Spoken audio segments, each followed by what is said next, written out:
On the very day I came of age, my long-lost younger sister returned after 10 years. She knelt before our parents, tears streaming down her face as she pointed at me in sorrow. Back then, it was she who sold me to the human traffickers. She even said everything father and mother owned belonged to her alone. I only wish to be reunited with my parents. I swear I won't fight with her for anything. Please, don't drive me away. From that moment on, my reputation was utterly ruined. The world avoided me as if I were venomous. I tried everything to win her favor, groveling at her feet like a dog, begging for her forgiveness. I had hoped that the bond of sisterhood would move her to clear my name. Instead, she stabbed me to death. In my final moments, I saw the mockery and scorn in her eyes. Fool! I was never your sister. Without you and your mother, everything in this household would belong to me. I am the rightful legitimate daughter of the princess's manor.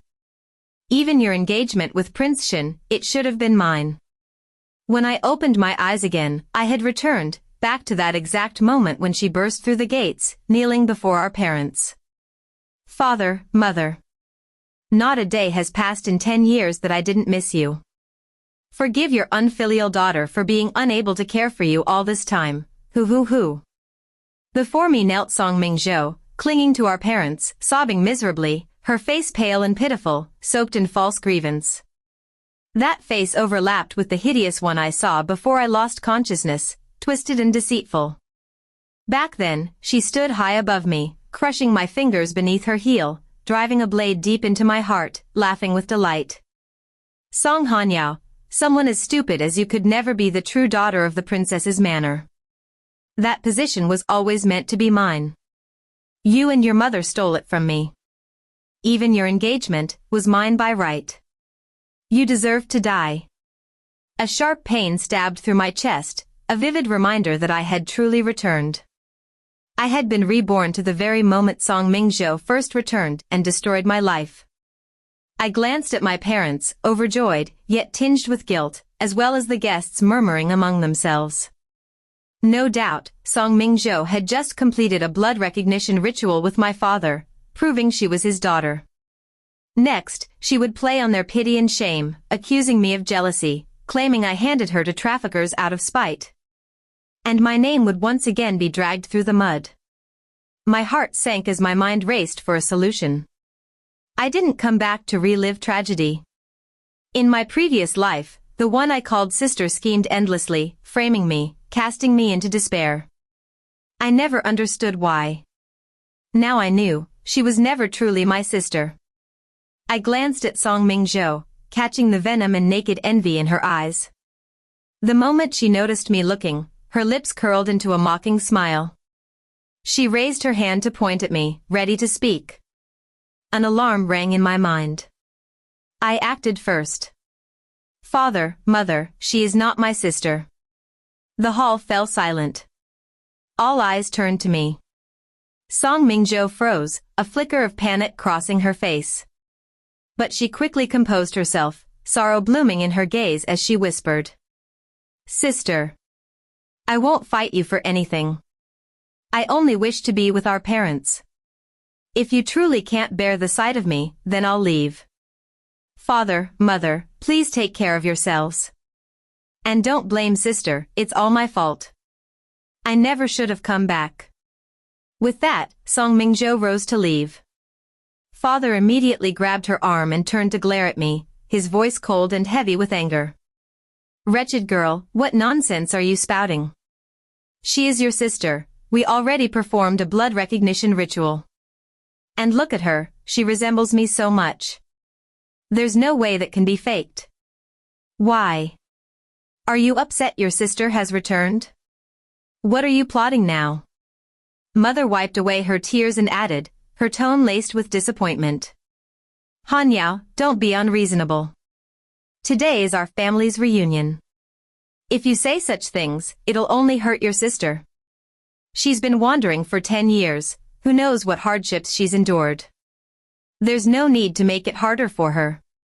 Even if your sister has returned, your father and I still love you. But mother was clearly overcome by the joy of her daughter's return. My words couldn't reach her.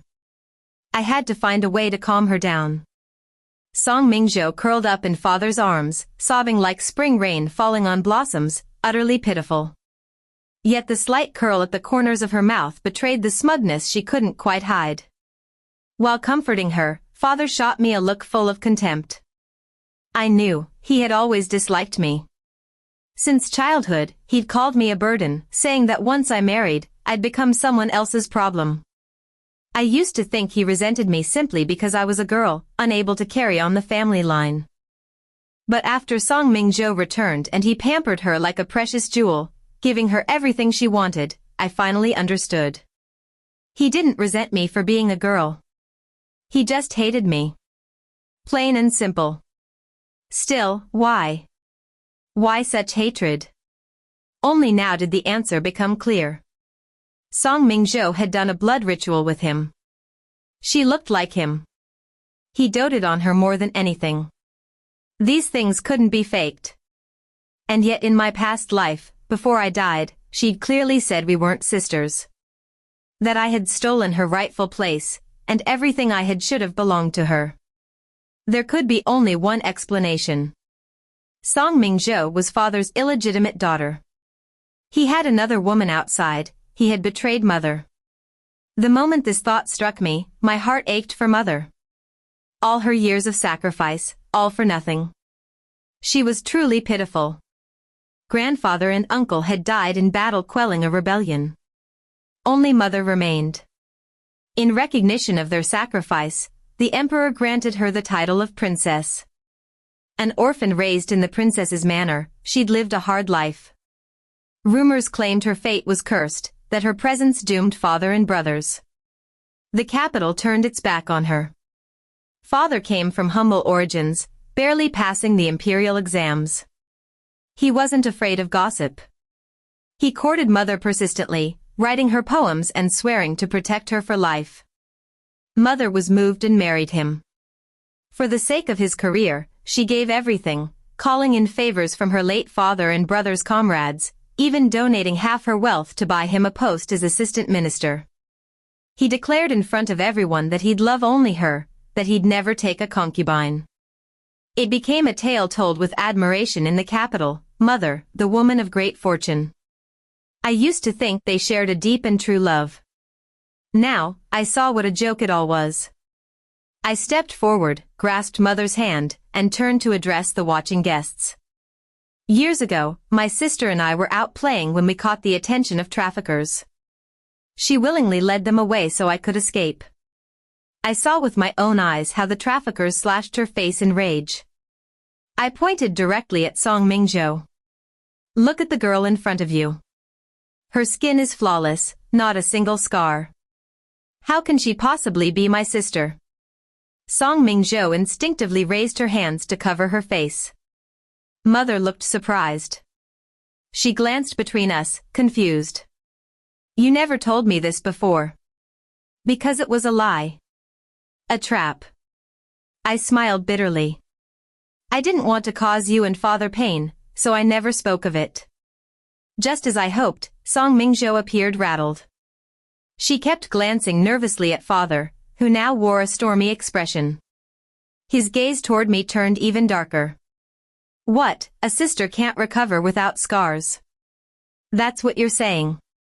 Song Mingzhou, now composed again, added softly. I was just a child back then. I don't remember much.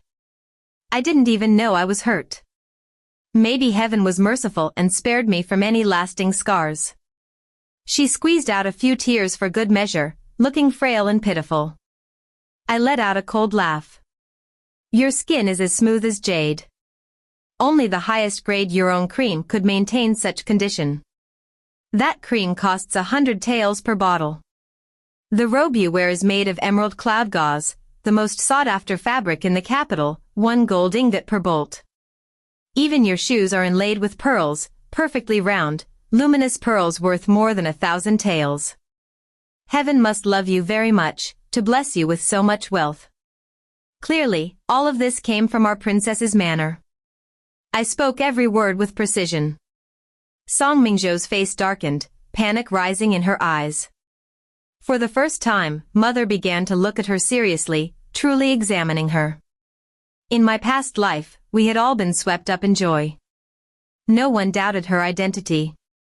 We thought her return was a blessing. Now that I thought back on it, how foolish we were. Song Mingzhou had fooled us with ease. She had preyed on our longing, our grief. Wretched girl. Will you not stop until this family is torn apart? Father, sensing the tide turning, snapped in rage. Why can't your sister live well?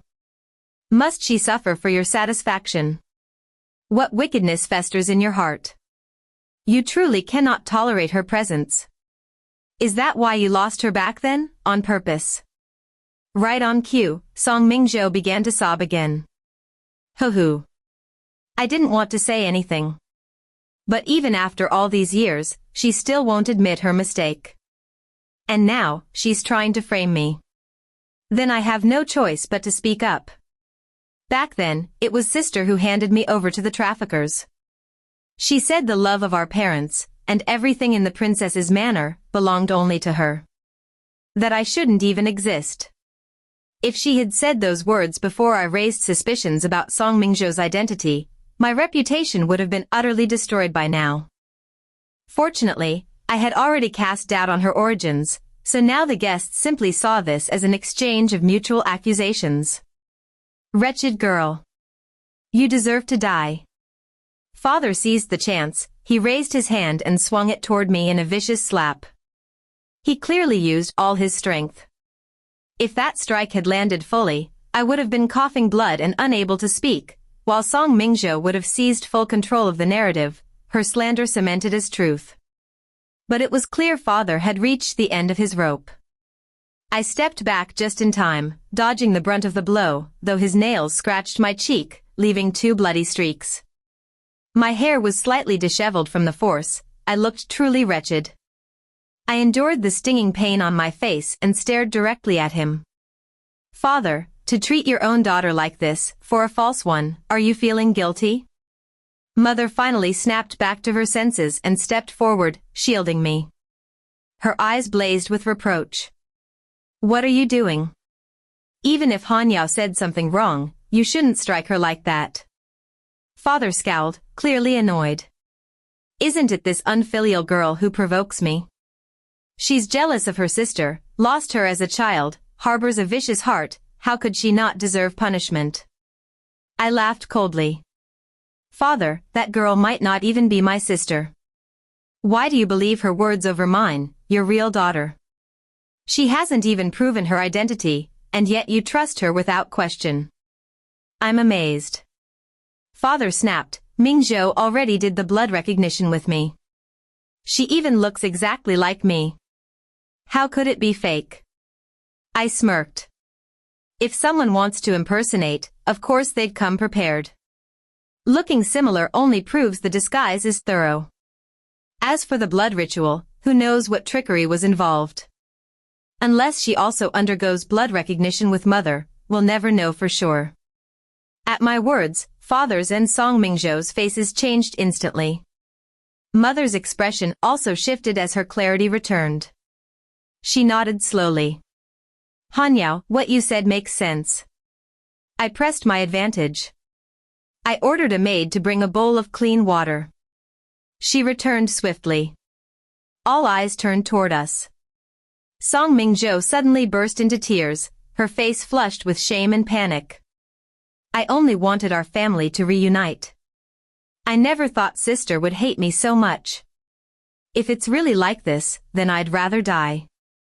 She turned and ran, hurling herself toward a pillar with a dramatic thud, then collapsed, feigning unconsciousness. Mother instinctively stepped forward in concern, but I held her back.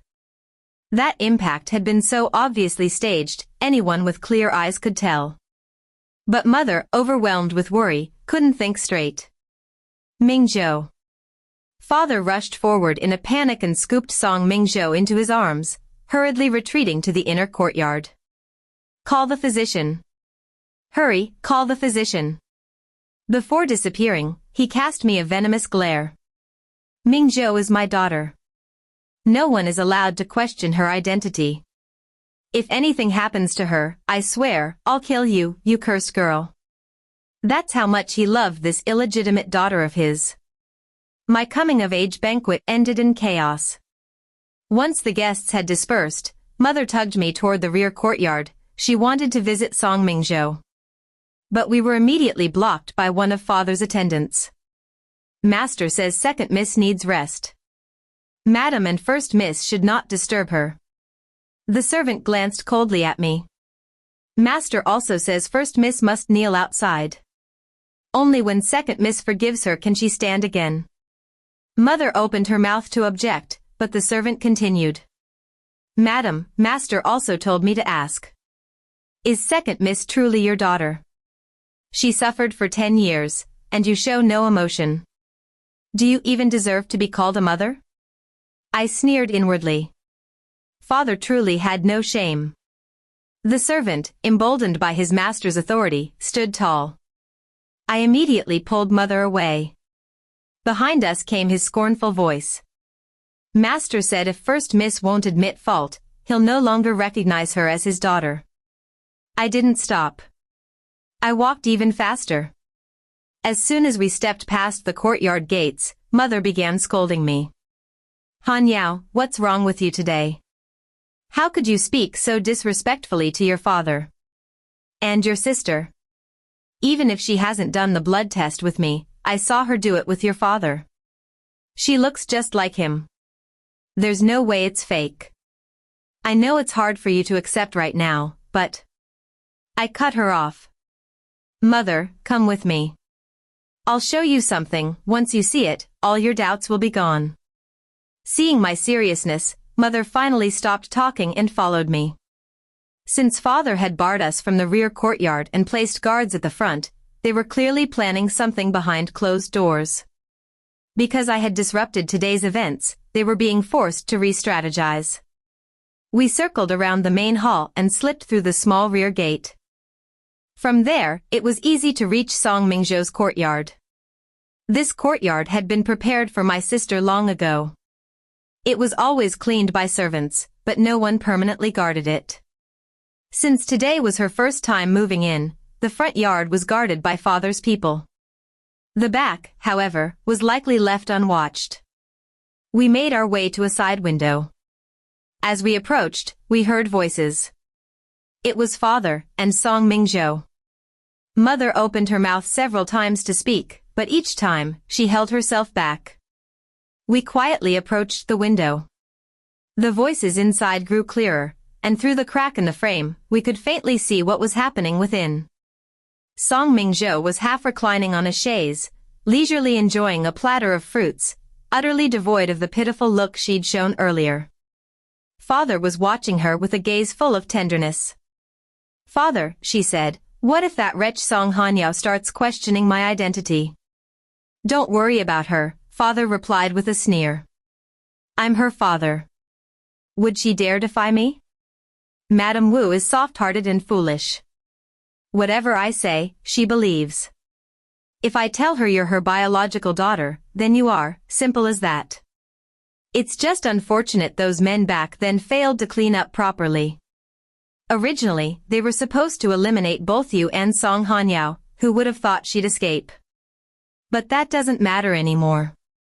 In the coming days, visit Madame Wu more often. Tell her how much you've suffered, how you went hungry, had no warm clothes, were beaten and abused. Make it as tragic as possible. As long as you move her heart, she'll stand with you. She already feels guilty. I'll whisper a few more things to her, and she'll be the one begging the emperor to grant you the marriage to Prince Shen. You just need to show up at the imperial banquet next month looking radiant. Leave everything else to me. Hearing this, Song Mingzhou beamed, clinging to him with a giggle. Father, you're so good to me. Once I become Prince Shen's, you'll have the prince as your backer. We won't need to rely on Madame Wu anymore. When that time comes, we'll get rid of her, and my birth mother can officially enter the household. Listening to their vile scheming, my heart sank.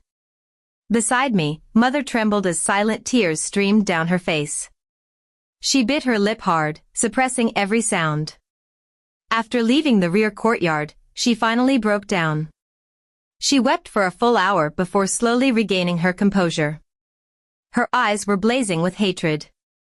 "Your father," she said bitterly, "is a thankless beast. I won't let them off so easily." I replied coldly. "Neither will I." More than I hated Song Mingzhou, I despised my father. 10 years ago, he'd tried to have both me and my real sister killed. Now he even planned to lay hands on Mother. He was truly a wolf in human skin. Killing them wouldn't be easy, but it wouldn't be impossible either. They were in the light, we were in the dark. But a quick death would be far too merciful. Father had deceived Mother for decades in his pursuit of power. Song Mingzhou dared to impersonate my sister just to marry Prince Shen. The more they desired those things, the more I had to destroy them. Song Mingzhou wanted to shine like a pearl at next month's imperial banquet. Then I would make sure her beautiful dream shattered completely. After I refused to admit any fault, Father publicly disowned me and forced me into self-reflection. He sent all sorts of rare treasures from the manor to Song Mingzhou's residence, claiming they were compensation for her. I didn't rush. On the contrary, I enjoyed the peace and quiet. Those things would all be repaid 100-fold in the end. During this time, Mother told me to lie low. She had someone investigating Father and the mistress he kept outside. She was disgusted by him and feared alerting him too soon, so she pretended to be ill. She told others that her emotions had been stirred too intensely after finding her long-lost daughter and she'd caught a chill. She insisted on staying in bed. To avoid infecting Father, she told him to sleep in the study for now. Father suspected nothing. He even took the opportunity to tell outsiders I'd upset Mother so badly that she fell ill. He called me unfilial, heartless, turning the servants into gossips. Song Mingzhou took the chance to visit Mother's courtyard constantly, pretending to check on her condition. And made me look petty and bitter in contrast. Each time she came, she would tearfully recount the hardships of her supposed 10 years away, always ending with, "I don't blame my sister for handing me to the traffickers. She was still young at the time. A little selfishness is understandable." Mother was so disgusted she could hardly bear it, but afraid to alert the enemy, she would quietly send her off with bolts of fabric and jewelry. In the eyes of outsiders, this only proved how much Mother and Father adored Song Mingzhou. And every time, she would send half of the jewelry and fabric back to my courtyard. So the rumors spread that Song Mingzhou was generous and gentle, always showing respect to her elder sister. I smiled faintly. This was her usual trick. She did the same thing in my past life. After we reunited, she falsely accused me of selling her to traffickers. My reputation was destroyed. Then she continued to act the part, submissive, thoughtful, gentle, while I became cold, defensive, and sharp-tongued. People compared us. And slowly, they began to believe her lies. Especially half a month before the imperial banquet, something happened that sealed her accusations and completely shattered my reputation across the capital. Just thinking about it made my blood stir with anticipation. So when Chun Jing from Mother's courtyard came to invite me to see her, I knew. The moment I'd been waiting for had finally arrived. I followed Chun Jing into the courtyard, and from afar, a sweet voice rang out. "Sister, why are you so late? Mother's been waiting for you all morning." Instinctively, I looked over. Standing in front of the hall was a girl dressed in moonlit white silk, Song Mingzhou. She wore a gentle, radiant smile, her entire presence glowing with charm. But the moment our eyes met, her smile disappeared. Instead, she wore a nervous, flustered expression, as if she might burst into tears at any moment. "Sister, I'm sorry. I spoke wrongly. You're not late. I came too early. Please don't be upset with me." As she spoke, she took a step back, as if I had gravely wronged her. Her voice was loud, echoing throughout the entire courtyard. Even those inside could hear her clearly. I knew exactly who she was performing for. She had done the same in my previous life. Back then, this very day, I had followed Chun Jing into the courtyard, only for Song Mingzhou to pull this same act. At the time, I was bitter. My reputation had been ruined. Seeing her perform like this, my anger exploded, and I lashed out at her, scolding her harshly. She didn't fight back, only looked heartbroken, wronged, enduring everything I said.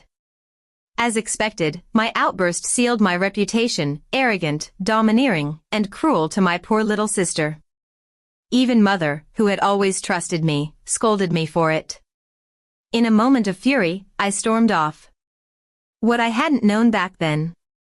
The person visiting our manor that day to tailor our dresses was none other than Master Huang, head seamstress of the Genie Embroidery Hall.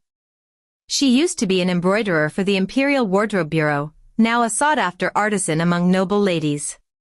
Unfortunately, she had one bad habit, gossip. So my argument with Song Mingzhou, my outburst, and my dramatic exit all spread through the capital like wildfire. My reputation was further destroyed. Even the young noble ladies I once considered friends began to avoid me. After that, no matter what I said, no matter how I begged Song Mingzhou, the world said I was just putting on an act. Thinking back on it now, my chest burned with quiet rage. Having lived this life again, I now saw it all with different eyes. Back then, I was so blind, never once seeing the cold calculation in Song Mingzhou's eyes. I took a deep breath and smiled. Why do you look so wronged, little sister? Was it the servants who didn't serve you properly, or did I bully you? Song Mingzhou froze. She hadn't expected me to stay calm, let alone say that. She had no idea how to respond. If she said the servants mistreated her, it would undermine her recent efforts to win their favor and gain their loyalty. If she accused me of bullying her, she would contradict the meek, cautious image she'd spent so long building. Either way, she'd lose. I didn't give her time to respond.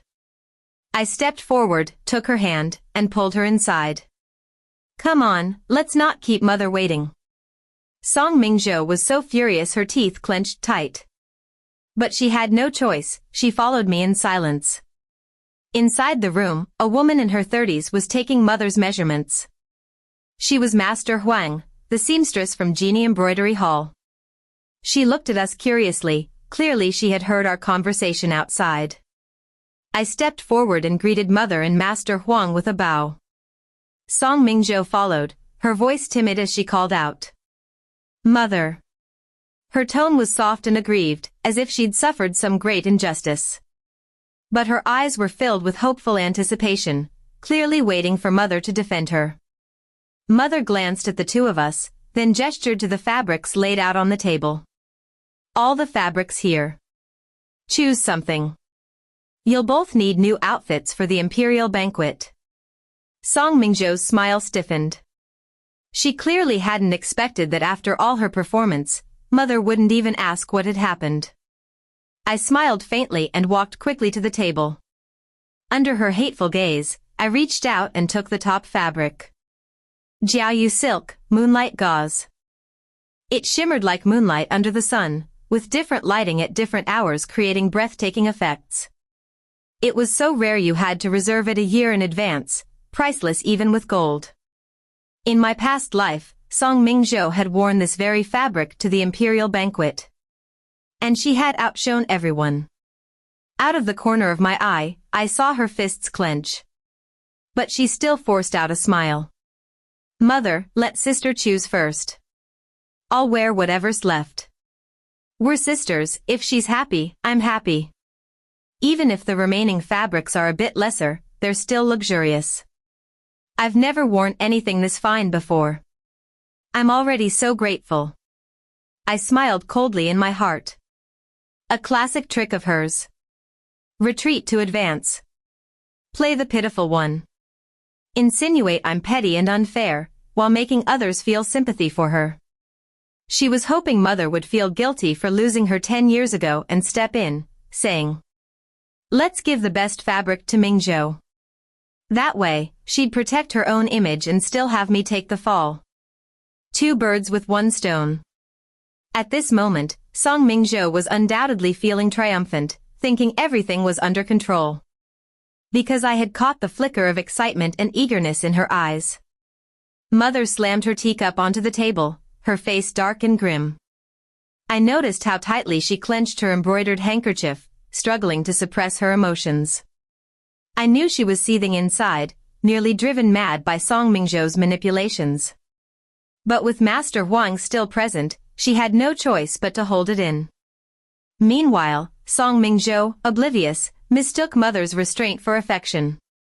There was a trace of glee dancing at the corner of her eyes. Then Mother spoke. Since that's the case, let Hanyao choose first. I think the Jiaoyu silk suits her well, it complements her fair complexion. Mingzhou, you can look through the other fabrics. If none of them suit you, you may go select something outside the manor.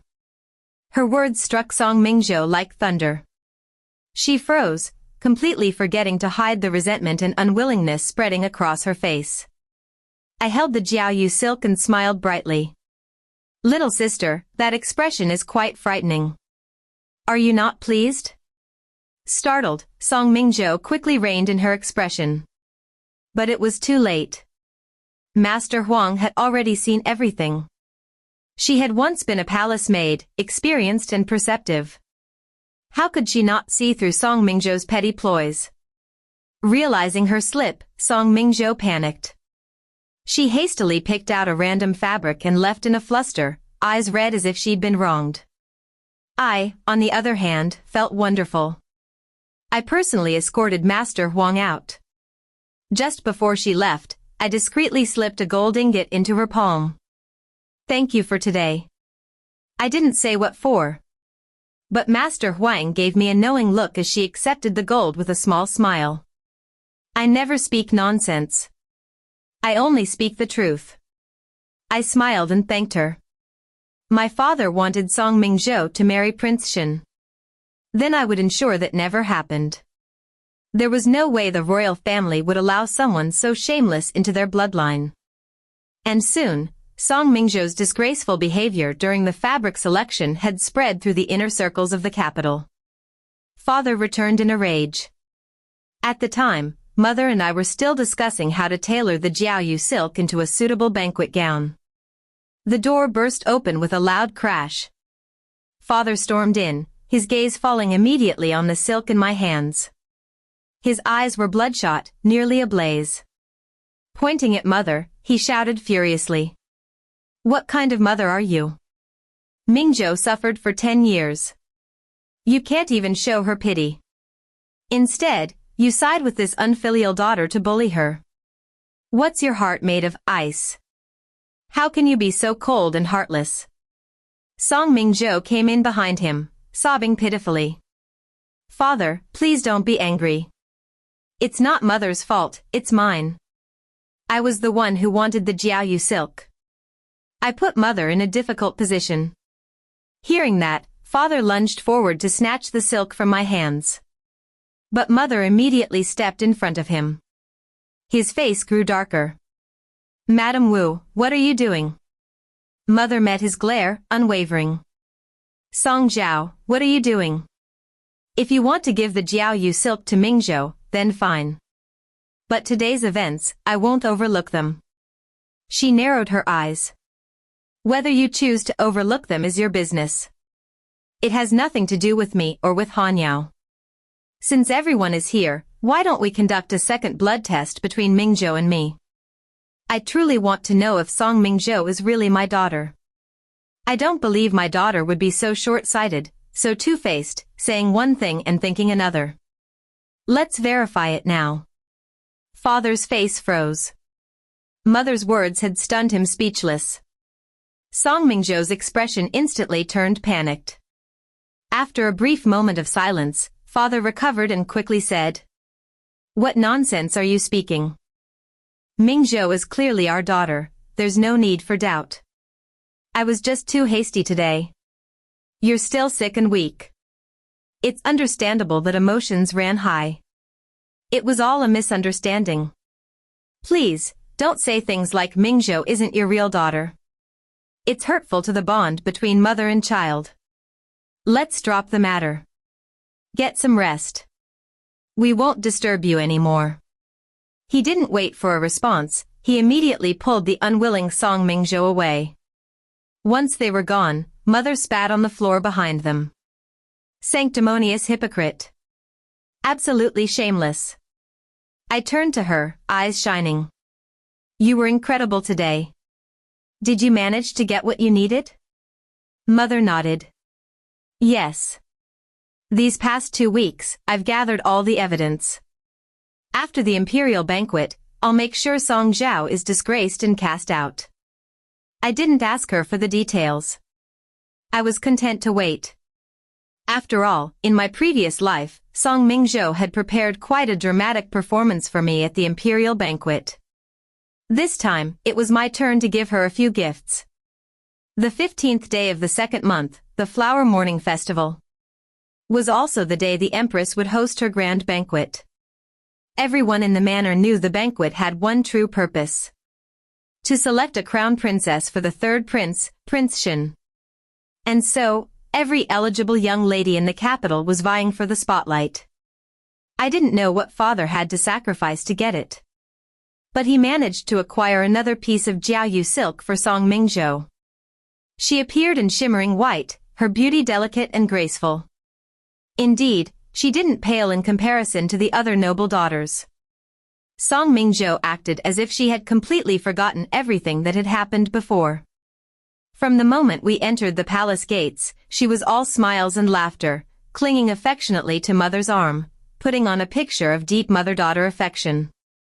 From a distance, the other noblewomen and young ladies either whispered among themselves or giggled softly.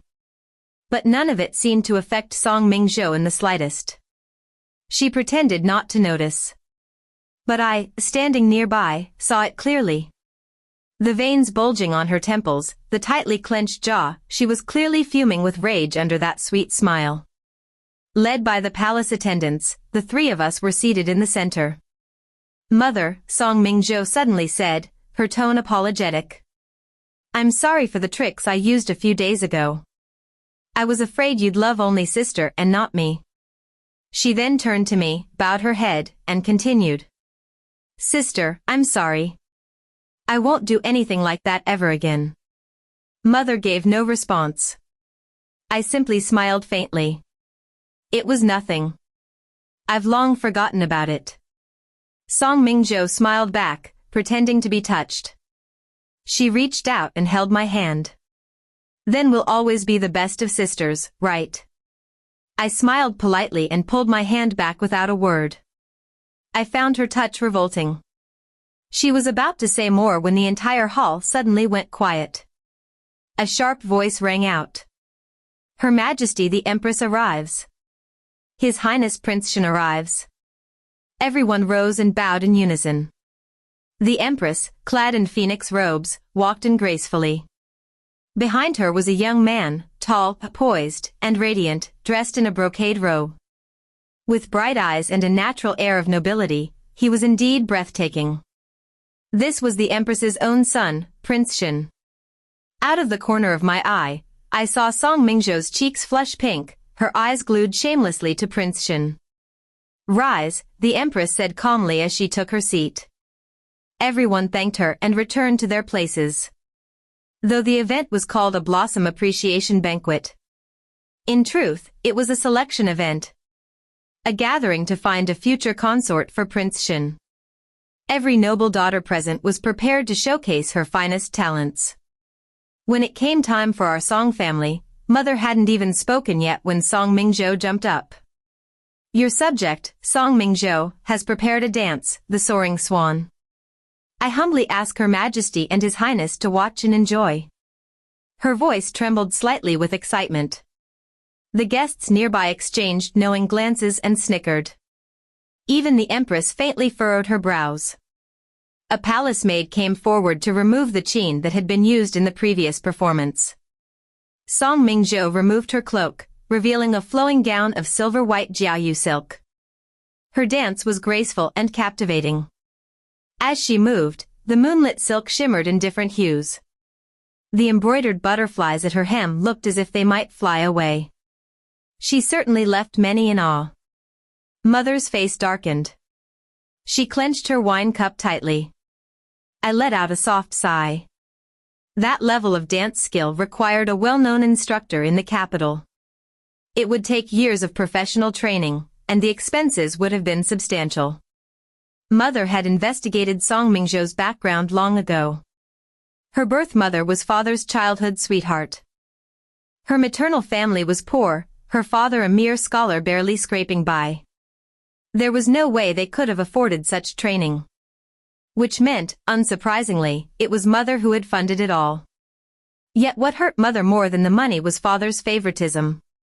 When I was 8, I had also loved dancing. I had begged mother to hire a teacher. But father had dismissed me coldly. Dancing is a frivolous skill. No need to waste money. I reached over and gently placed my hand over mother's. Mother. I'm fine. As long as you and I are well, nothing else matters. She nodded firmly. Hanyao, I will make sure Song Zhao is utterly disgraced. At that moment, Song Mingzhou's dance came to an end. The room erupted in polite applause. She lifted her head slightly and looked expectantly at Prince Shen. But he never even glanced her way. She returned to her seat with disappointment clouding her eyes. But when she sat down, she turned to me with smug defiance. I tilted my head, pretending to be curious. Didn't you say you spent the past 10 years living in hardship? That's a pretty impressive dance for someone so poor. Song Mingzhou's face changed slightly. She quickly glanced at mother before replying. I was afraid I'd embarrass father and mother.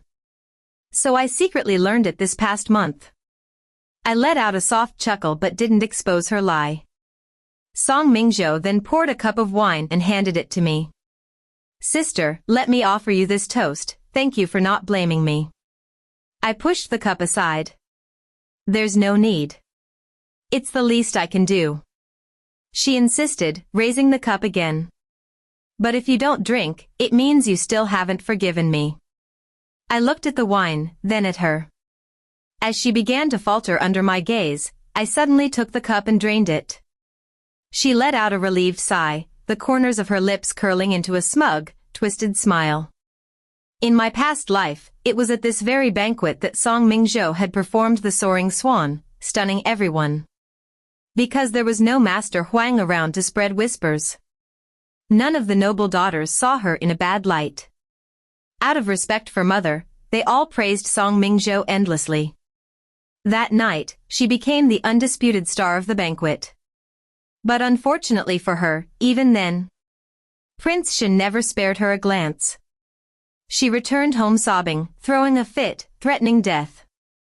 She used mother's guilt for losing her as leverage, forcing her to beg the emperor for a marriage decree. She shamelessly burned through every ounce of favor left from grandfather and uncle's names. Of course, that came later. At this very banquet in my past life, I was the one who became the laughingstock of the entire capital. Because I was found drunk and entangled with a palace guard in the imperial garden. That wine cup. It was Song Mingzhou who handed it to me. After the third round of toasts, the imperial garden was cloaked in darkness. Faintly, I could hear the soft cry of a cuckoo. The sound was low, almost imperceptible. No one else noticed. But I heard it clearly. I kept a calm expression. From the corner of my eye, I saw the flicker of excitement flash across Song Mingzhou's face. She stood up gracefully and turned to me with a gentle smile. Sister, I'm not good with alcohol. I'm afraid I'll embarrass myself at the banquet. Would you walk with me in the imperial garden? Maybe help me sober up a bit. I looked at the garden, faintly lit lanterns, shadows dancing along winding paths. I smiled. Of course. Her hands clenched slightly. Her eyes glinted with glee. She truly believed I was as naive as I had been in the past, completely unsuspecting of her traps. Mother reached out, clearly worried. I patted her hand lightly in reassurance. Only then did she let go. We walked through the Vermilion Palace corridors, leaving behind the noisy banquet. The night breeze in the imperial garden carried a chill, along with the delicate scent of grass and flowers. Moonlight poured down like silver water, illuminating the meandering corridors like drifting silk ribbons. Song Mingzhou led me toward the most secluded part of the garden, a pavilion by the fragrant lotus pond. Along the way, all I could hear was the soft rustling of our silk dresses brushing against the stone steps. From a distance, I saw the deep shadows cast by the rockery next to the pavilion. I knew that was where the man she arranged for me was waiting. A degenerate gambler. Handpicked by father, just for her plan. Sister. Song Mingzhou suddenly stopped and turned to me. Her voice feigned concern. Do you feel a little dizzy? A bit warm, maybe. She stared into my eyes, hoping to see confusion, the dazed look of someone drugged and overwhelmed. I halted. Tilted my head. Under the quiet moonlight, I looked at her. Her anticipation, her tension, her barely concealed cruelty. Bathed in silver light, they could no longer hide. I slowly removed my arm from her grasp, calmly smoothing the non-existent crease on my sleeve. My voice was quiet. Steady. Unshaken. Sister, is this the place you chose for me? Her smile froze. My words, dropped into the still air, were like a stone falling into a bottomless abyss. The triumph in her eyes shattered, replaced by stunned panic. Sister, what do you mean? She forced a laugh, but her voice trembled with anxiety. In the shadows, I heard the faint crunch of a boot against gravel. A figure emerged, hesitating under the moonlight. His silver armor gleamed coldly. I chuckled softly and said, almost lazily. Ah, I forgot to tell you. I switched that wine long ago. Whatever you prepared tonight. Why not enjoy it yourself? And with that, I pushed her forward. The lurking figure instinctively reached out and caught Song Mingzhou. She immediately tried to struggle, but he clamped a hand over her mouth and dragged her into the shadows behind the rockery. Moments later, the unmistakable sounds of passion echoed faintly from within. I didn't react. I calmly returned to my seat, met Mother's gaze, and gave her the signal, it was time. Another stick of incense passed. From the direction of the imperial garden, shouting erupted. I smiled. Those were the eunuch's father had arranged to coincidentally pass by the garden. Now, they must be in a panic. The banquet guests kept glancing toward the disturbance. Even the Empress and Prince Shen noticed, sending a eunuch to inquire. Not long after, the eunuch returned and whispered something in the Empress's ear. Her expression darkened. She rose and left without a word. The banquet dissolved into awkward silence and confusion. Before we'd even left the palace gates, the news had already spread among the noble ladies. A young noblewoman had been caught being intimate with a palace guard in the imperial garden. A night shift eunuch stumbled upon them by accident. The young lady was so terrified, she fainted on the spot. The guard, stricken with love, claimed it was all his fault and begged the Empress to spare the girl from punishment. In a dramatic act of loyalty, he even cut off 2 of his own fingers to atone. Moved by his devotion, the Empress stated she would summon the girl's parents to discuss the matter. If the parents had no objection, she would personally arrange the marriage. Hearing this, I remained silent. My eyes were cold. This was the exact same script as my past life. The only difference was, as back then, the young noblewoman had been me. Except, I hadn't fainted from fear. I'd been drugged. Raped. And the guard, along with father, wanted no scandal. No witnesses. They silenced me before I could speak. That time, Mother was stopped by the eunuch beside the Empress at the palace gates. She was brought in to speak directly to the Empress. I waited at the gates for half a watch. Then I saw Mother return, holding a limp Song Mingzhou in her arms. In her other hand, a golden imperial decree. Relief settled in my heart. The carriage slowly rolled to a stop at the gates of the Song Manor. Father was already waiting. Through the sheer curtain, I saw his face. Confident. Certain. He truly believed everything was still under control. Mother stepped down from the carriage first. The moment father saw her, he switched into a furious expression. Where is that wicked girl? Doing something disgraceful and then hiding like a coward. I've always said she's a curse. First she harmed Mingzhou, now she's ruined the reputation of the entire Song Manor. Born rebellious, arrogant, wild, disrespectful, utterly useless. A wretched girl like her should be beaten to death on the spot. His string of curses cut off abruptly when he saw me step out of the carriage, perfectly clean and unharmed. Like a duck whose throat had been grabbed mid-quack. Mother said nothing. She simply shoved the imperial decree into his chest. You're right, she said calmly. The wicked girl who committed today's disgraceful act really should be beaten to death on the spot. Then she pulled me along and walked straight inside. Father stood frozen, stunned, speechless. Panicking, he hurried to the carriage and lifted the curtain. One glance, and he collapsed into wailing sobs. Moments later, he rushed after us, blocking our path. His eyes were bloodshot, veins bulging on his neck, his face twisted with rage. Tell me, what happened? Why was it Mingzhou who ended up in that situation? What did you do to her? I held Mother's hand firmly and faced him. Tell me. What happened? Why her? What did you do? His voice cracked. Mother replied coldly. That's something you should ask your precious daughter. Did you harm her? You're vicious, vicious. This won't end here. When Mingzhou wakes up, I'll get to the bottom of this. He was half mad, trembling with hatred. I laughed softly. Father is right, this must be investigated thoroughly. Later, Mother will go to the judicial office and request a full investigation. How that guard managed to consort with my sister. Whether someone bribed him.